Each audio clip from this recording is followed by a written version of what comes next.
Hi, and welcome back to jaredbodine.com, the tech you need to know. Today we're going to talk about features that you need to look for when shopping for a projector. First, let's talk about the different kinds of technologies that are out there. Now, I'm going to cover this in a separate video altogether, so today we're not looking at the differences between like a DLP projector or a 3 LCD projector. Rather, today we're talking about the other kind of features we're looking for. My favorite place when I'm shopping for a projector to look at is in the back. Because in the back of the projector, that's where you're going to see the kind of inputs and outputs that it supports. Most of them will obviously support some kind of video input. That's the point.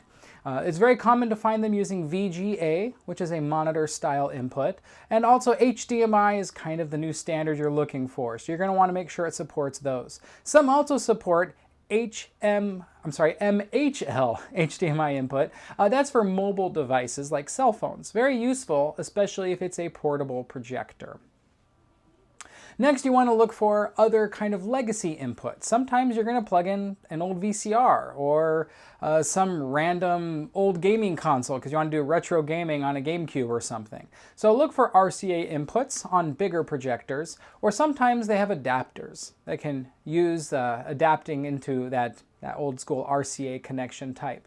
You're also going to see on a lot of these business ones a USB input, and this is USB type B. So it's kind of the more squarish one with the corners cut off. You might have seen those before.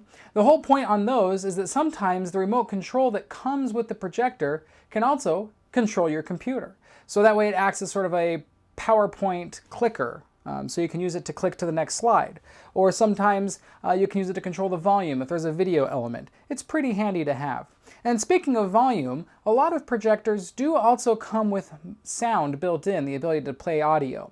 Usually the speaker quality is not great, so some projectors also have a way for audio to pass through. So the audio can come into the HDMI input and then out through a headphone type of jack, which is really useful if you're plugging into some sort of speaker system, and if you have a device like maybe an iPad or something with the HDMI output, it doesn't have a headphone jack anymore on some of the newer iPads or an iPhone.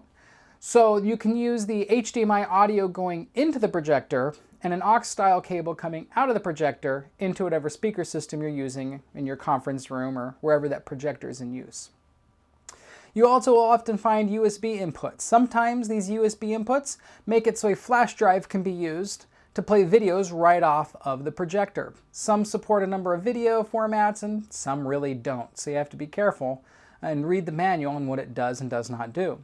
Sometimes those USB inputs are used to give the projector wireless capabilities. In that case, you can't just buy a USB dongle anywhere off the internet. You have to buy one that's designed to be compatible with your projector. And that's pretty much the majority of the inputs. There's other specialty ones. Sometimes there's a separate audio in. Sometimes there's a video pass-through, like a VGA in and then out to like an extra monitor so you can have something facing the speaker and not just the projector. But basically you're going to want to shop around for what other things you might need. Now let's talk about some of the other specs that are important. For example, lumens. Lumens is one of my key factors. This is one of the reasons why I typically stay away from ultra portables or picos, because they're just never quite bright enough, especially in a well-lit room. Lumens is how they measure the lightness on most projectors. A lumen is basically how bright one candle lights up a room, which isn't a lot.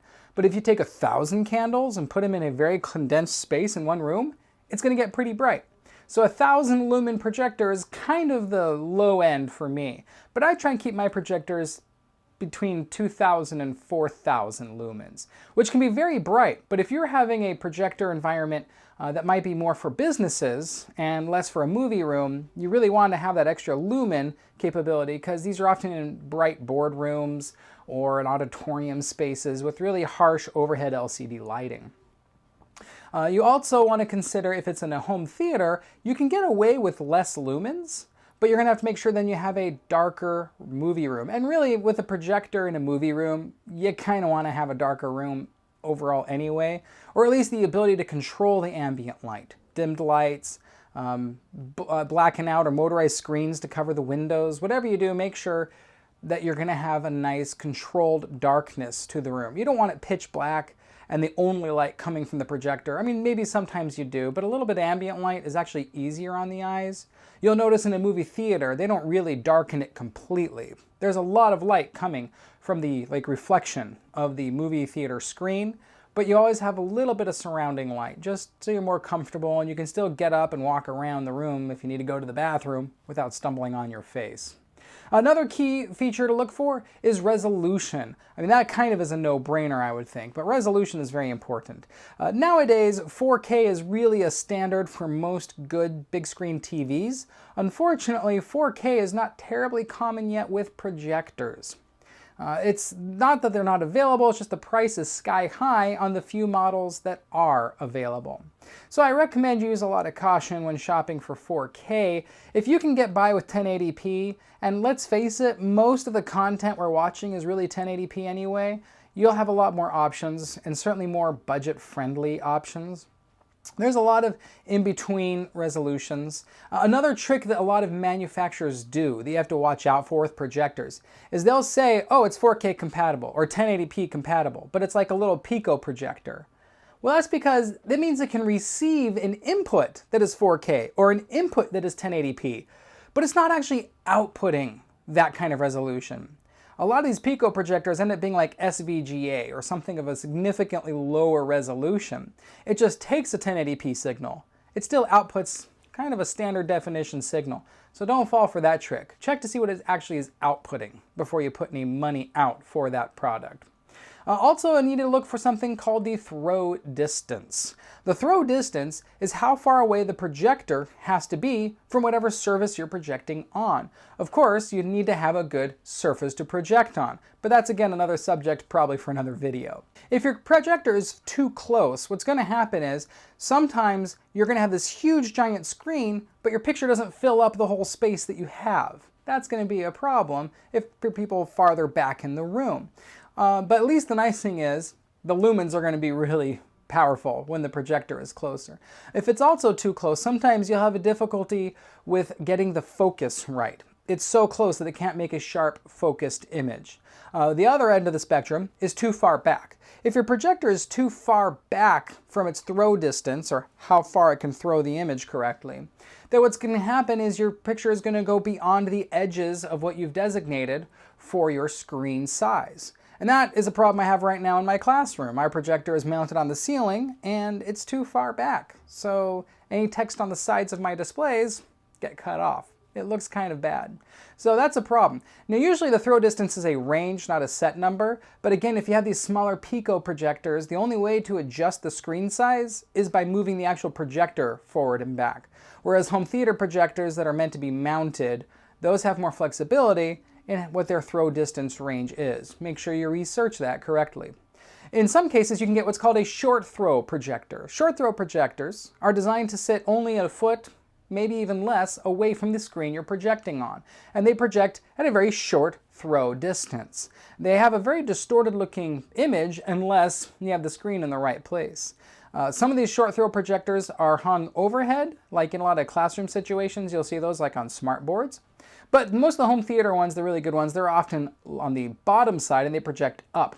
The catch with short throw projectors is they're also quite costly, but also you're going to need to make sure you have a tension wall surface. Because if you just have a regular one that just hangs down, like a screen that just hangs, it's going to have a lot of wobble in it, and it doesn't look bad when you're projecting from a distance onto it. But if you're projecting shortly up, every little wobble in that screen will cause a shadow and cause distortion in the image. So you'll need a screen that has tension on it, so it's pulled really tight in all directions to keep it from having that video distortion. Another problem, depending on the angle you're going to have, is the distortion factor. Now, ultra short throw projectors are designed to project from a very short angle up, so they avoid having this sort of trapezoidal shape. Everything's nice and square. But a typical projector is usually designed for almost a straight on shot or with a slightly up angle, which means that any other angle you're going to have to play with keystone correction. And that's another important feature to look for. Pretty much every projector is going to have keystone correction, and that's where you can take the keystone and make sure if it looks too much like a weird trapezoid, you can square that image up. There's two types of keystones. You're going to have your horizontal keystone and your vertical keystone. Horizontal keystone is going to be your left and right images, whereas your vertical keystone is your up and down distortion. Either way, you're going to want to have both of those on a quality projector. Low-end projectors will usually have the vertical keystone only, not horizontal. You also want to see if you can find something as optical keystone correction rather than digital keystone correction. Optical means it uses the actual angles of the lenses to give you a truer picture. Digital just does its best to kind of make it work.